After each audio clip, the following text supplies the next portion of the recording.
ਅੱਜ ਸਿੰਘ ਸਾਹਿਬਾਨ ਵੱਲੋਂ ਵਿਰਸਾ ਸਿੰਘ ਵਲਟੋਹਾ ਨੂੰ ਸ਼੍ਰੋਮਣੀ ਅਕਾਲੀ ਦਲ ਵਿੱਚੋਂ ਕੱਢਣ ਦਾ ਹੁਕਮ ਜਾਰੀ ਕੀਤਾ ਗਿਆ ਹੈ। ਸਿੰਘ ਸਾਹਿਬਾਨ ਨੇ ਅਕਾਲੀ ਦਲ ਦੇ ਕਾਰਜਕਾਰੀ ਪ੍ਰਧਾਨ ਬਲਵਿੰਦਰ ਸਿੰਘ ਭੁੰਦੜ ਨੂੰ ਹੁਕਮ ਦਿੱਤਾ ਕਿ ਵਿਰਸਾ ਸਿੰਘ ਵਲਟੋਹਾ ਨੂੰ 24 ਘੰਟਿਆਂ ਦੇ ਅੰਦਰ ਅਕਾਲੀ ਦਲ ਵਿੱਚੋਂ 10 ਸਾਲ ਲਈ ਬਾਹਰ ਕੱਢਿਆ ਜਾਵੇ।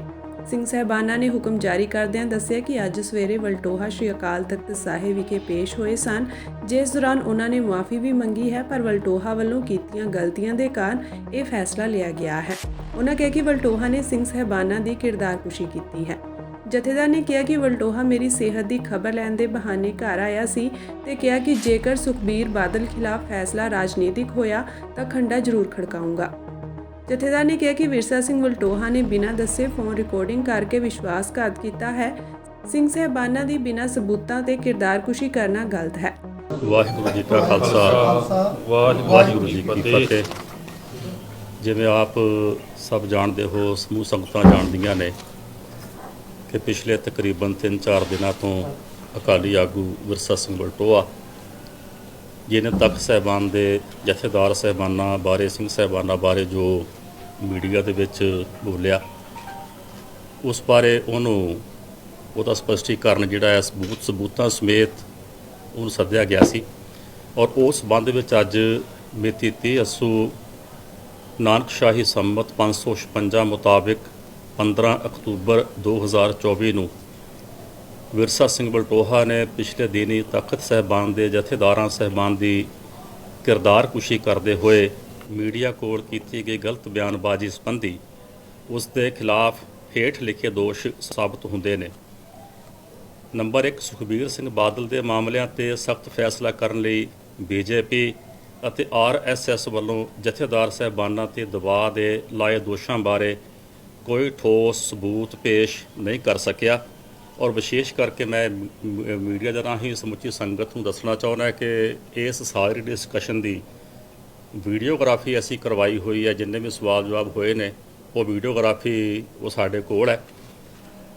ਜਥੇਦਾਰ ਸ਼੍ਰੀ ਅਕਾਲ ਤਖਤ ਸਾਹਿਬ ਜੀ ਦੇ ਘਰ ਜਾ ਕੇ ਸੁਖਬੀਰ ਸਿੰਘ ਬਾਦਲ ਦੇ ਚੱਲਦੇ ਮਸਲੇ ਤੇ ਰਾਜਨੀਤਿਕ ਫੈਸਲਾ ਨਾ ਕਰਨ ਲਈ ਧਮਕੀ ਦੇਣਾ, ਸਭ ਨੂੰ ਪਤਾ ਹੈ ਕਿ ਪਿਛਲੇ ਤਕਰੀਬਨ 10 ਦਿਨ ਪਹਿਲਾਂ ਮੈਨੂੰ ਬਿਮਾਰ ਹੋਇਆ, ਬੁਖਾਰ ਹੋਇਆ, ਇਨਫੈਕਸ਼ਨ ਹੋਈ, ਹਸਪਤਾਲ 'ਚ ਮੈਂ ਦਾਖਲ ਵੀ ਰਿਹਾ।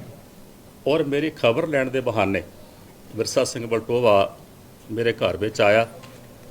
ਜਿੱਥੇ ਹੋਰ ਗੱਲਾਂ ਬਾਤਾਂ ਕੀਤੀਆਂ, ਉੱਥੇ ਇਹ ਵੀ ਧਮਕੀ ਦਿੱਤੀ ਕਿ ਜੇਕਰ ਕੋਈ ਰਾਜਨੀਤਿਕ ਫੈਸਲਾ ਸੁਖਬੀਰ ਸਿੰਘ ਬਾਦਲ ਦੇ ਉਲਟ ਹੋਇਆ, ਉਹ ਕਹਿ ਰਿਹਾ ਕਿ ਮੈਂ ਨਾਂ ਨਹੀਂ ਲਿਆ, ਜੇਕਰ ਫੈਸਲਾ ਉਲਟ ਹੋਇਆ ਤਾਂ ਕੋਈ ਬੋਲੇ ਨਾ ਬੋਲੇ, ਮੈਂ ਖੰਡਾ ਜ਼ਰੂਰ ਖੜਕਾਵਾਂਗਾ।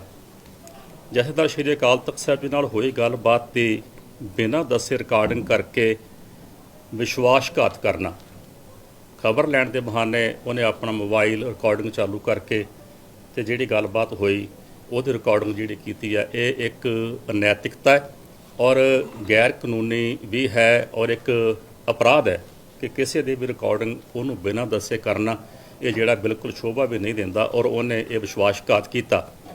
ਸੁਣੀਆਂ ਸੁਣਾਈਆਂ ਗੱਲਾਂ ਦੇ ਆਧਾਰ 'ਤੇ ਮੀਡੀਆ ਵਿੱਚ ਜਥੇਦਾਰ ਸਾਹਿਬਾਨ ਦੀ ਕਿਰਦਾਰਕੁਸ਼ੀ ਕਰਨਾ, ਜਥੇਦਾਰ ਸਾਹਿਬਾਨ ਦੀਆਂ ਵਿਦੇਸ਼ ਵਿੱਚ ਜਾਇਦਾਦਾਂ ਸੰਬੰਧੀ ਦਿੱਤੇ ਝੂਠੇ ਬਿਆਨ ਸੰਬੰਧੀ ਕੋਈ ਪੁਖਤਾ ਸਬੂਤ ਪੇਸ਼ ਕਰਨ ਦੀ ਬਜਾਏ ਝੂਠੀਆਂ ਤੇ ਬੇਬੁਨਿਆਦ ਗੱਲਾਂ ਕਰਕੇ ਸਿੰਘ ਸਾਹਿਬਾਨ ਦੀ ਕਿਰਦਾਰਕੁਸ਼ੀ ਕਰਨਾ, ਸਿੰਘ ਸਾਹਿਬ ਗਿਆਨੀ ਹਰਪ੍ਰੀਤ ਸਿੰਘ ਜੀ ਤੇ ਦਮਦਮਾ ਸਾਹਿਬ ਵਿਖੇ ਬੀਜੇਪੀ RSS ਵੱਲੋਂ ਦਬਾਅ ਪਾ ਕੇ ਸੁਖਬੀਰ ਸਿੰਘ ਬਾਦਲ ਨੂੰ ਅਹੁਦੇ ਤੋਂ ਹਟਾਉਣ ਸੰਬੰਧੀ ਵਾਰਤਾਲਾਪ ਦੇ ਜਿਹੜੇ ਦਾਅਵੇ ਸਨ, ਉਹ ਵੀ ਉਹਦੇ ਸਾਰੇ ਝੂਠੇ ਨਿਕਲੇ। ਔਰ ਜਿਹੜੇ ਉਸ ਵਕਤ ਦੇ ਗਵਾਹ ਕੋਲ ਬੈਠੇ ਉਹਨੇ ਦੱਸੇ ਨੇ, ਉਹਨਾਂ ਸਾਰਿਆਂ ਨੇ ਸਾਡੇ ਕੋਲ ਮੰਨਿਆ ਕਿ ਇਸ ਵਿਸ਼ੇ 'ਤੇ ਕੋਈ ਵੀ ਜਿਹੜੀ ਗੱਲਬਾਤ ਹੈ, ਐਸਾ ਕੋਈ ਵੀ ਜਿਹੜੀ ਗੱਲ ਹੈ ਗਿਆਨੀ ਹਰਪ੍ਰੀਤ ਸਿੰਘ ਨੇ ਉਹ ਨਹੀਂ ਕੀਤੀ। ਉਸ ਦੀ ਰਿਕਾਰਡਿੰਗ ਜਿਹੜੀ ਹੈ ਉਹ ਸਾਡੇ ਕੋਲ ਮੌਜੂਦ ਹੈ। ਬਤੌਰ ਬੁਲਾਰਾ ਸ਼੍ਰੋਮਣੀ ਅਕਾਲੀ ਦਲ ਮੀਡੀਆ ਵਿੱਚ ਬਦਜ਼ੁਬਾਨੀ ਕਰਕੇ ਪੰਥਕ ਜਮਾਤ ਸ਼੍ਰੋਮਣੀ ਅਕਾਲੀ ਦਲ ਦਾ ਭਾਰੀ ਨੁਕਸਾਨ ਕਰਨਾ, ਇਸ ਨੇ ਲਿਖਤੀ ਰੂਪ ਵਿੱਚ ਆਪਣੀਆਂ ਕੀਤੀਆਂ ਗਲਤੀਆਂ ਦੀ ਮੁਆਫੀ ਵੀ ਮੰਗੀ ਹੈ। ਜੋ ਇਹ ਪੱਤਰ ਮੁਆਫੀਨਾਮਾ ਅਖੀਰ 'ਤੇ ਉਹਨੂੰ ਲਿਖਿਆ, ਇਸ ਦੀ ਇੱਕ ਕਾਪੀ ਜਿਹੜੀ ਹੈ ਉਹ ਸਾਰੀ ਪ੍ਰੈਸ ਨੂੰ ਵੰਡ ਦਿੱਤੀ ਜਾਵੇਗੀ। ਇਸ ਨੇ ਲਿਖਤੀ ਰੂਪ ਵਿੱਚ ਆਪਣੀਆਂ ਕੀਤੀਆਂ ਗਲਤੀਆਂ ਦੀ ਮੁਆਫੀ ਮੰਗੀ ਹੈ, ਪਰ ਇਸ ਦੀ ਮੀਡੀਆ ਵਿੱਚ ਕੀਤੀ ਬਿਆਨਬਾਜ਼ੀ ਨਾਲ ਤਖਤ ਸਾਹਿਬਾਨ ਦੀ ਮਾਨ ਮਰਿਆਦਾ ਨੂੰ ਢਾਹ ਲੱਗੀ ਹੈ।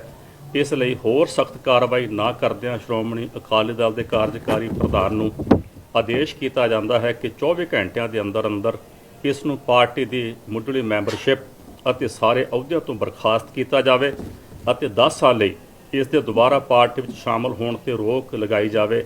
ਜੇ ਫਿਰ ਵੀ ਇਹ ਬਾਜ਼ ਨਾ ਆਇਆ ਤੇ ਇਸ ਖਿਲਾਫ ਹੋਰ ਸਖਤ ਕਾਰਵਾਈ ਜਿਹੜੀ ਹੈ ਉਹ ਕੀਤੀ ਜਾਵੇਗੀ। ਵਾਹਿਗੁਰੂ ਜੀ ਕਾ ਖਾਲਸਾ, ਵਾਹਿਗੁਰੂ ਜੀ ਕੀ ਫਤਿਹ।